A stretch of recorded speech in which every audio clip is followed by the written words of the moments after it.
Alright, so I'm just going to go through a formal demonstration of all the critters just so you know that they are working correctly. Okay. So the spider is going to have a different score based on the range. Ugh. It's just really hard to demonstrate. Okay.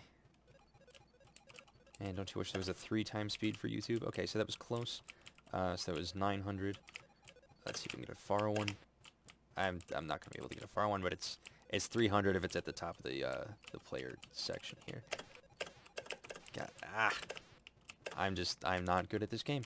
But yeah, you saw the command pattern for the states, so yeah, it works. Believe me.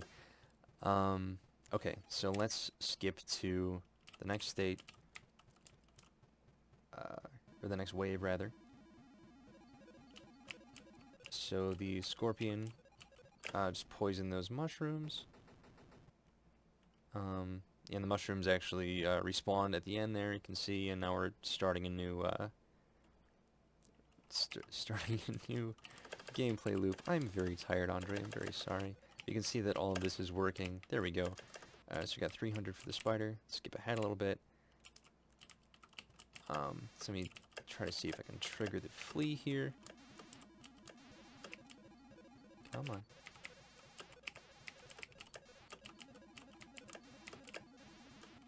There we go, and we get a poison state out of the actual critter, or the centipede, you know what I mean.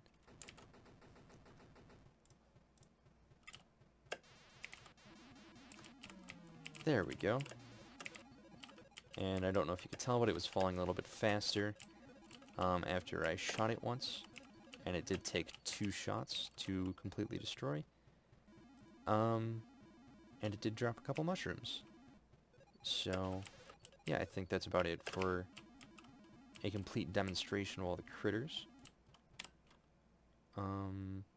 Yeah, I don't think I missed anything. There is no grasshopper. So, yeah, there we go.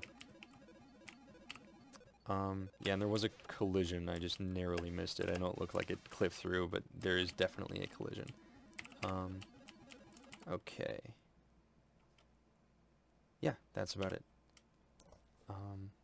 Is there anything else for this before I submit this video? The bullet and the blaster. Let's go over that real quick.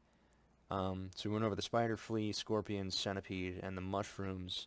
I'm pretty sure you saw all of the complete implementation of all of those. Yeah, so the blaster is in player. Let's look at its bullets and the ship. I already went over the ship briefly, but let's spend some time looking at the bullet. So it is using a state machine. It's not using a factory, first of all. So there is only one instance of the bullet created, and it's created by the ship.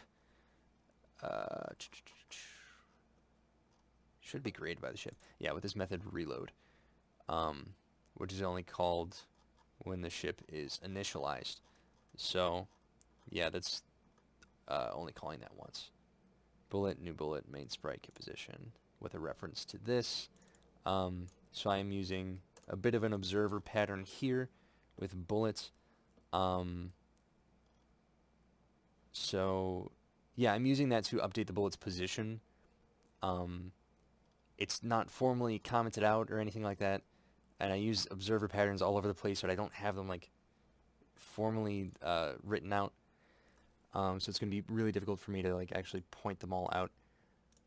Okay, so let's see. Yeah, so it's not using the strategy pattern for this, and I know that it was specifically specified in the checklist, but it is using the switch state state machine. Okay, so get position, grid X, grid Y, so I just have 2 states, loaded and firing.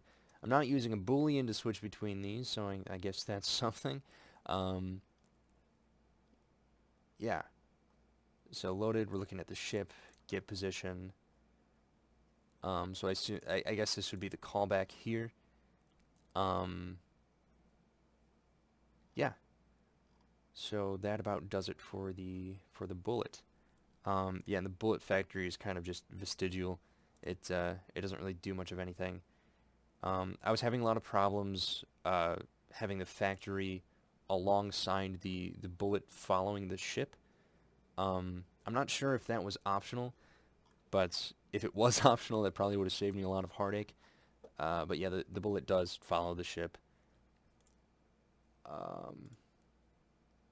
Okay. And I think that's about it. I already showed you the ship and what it can do. Alright.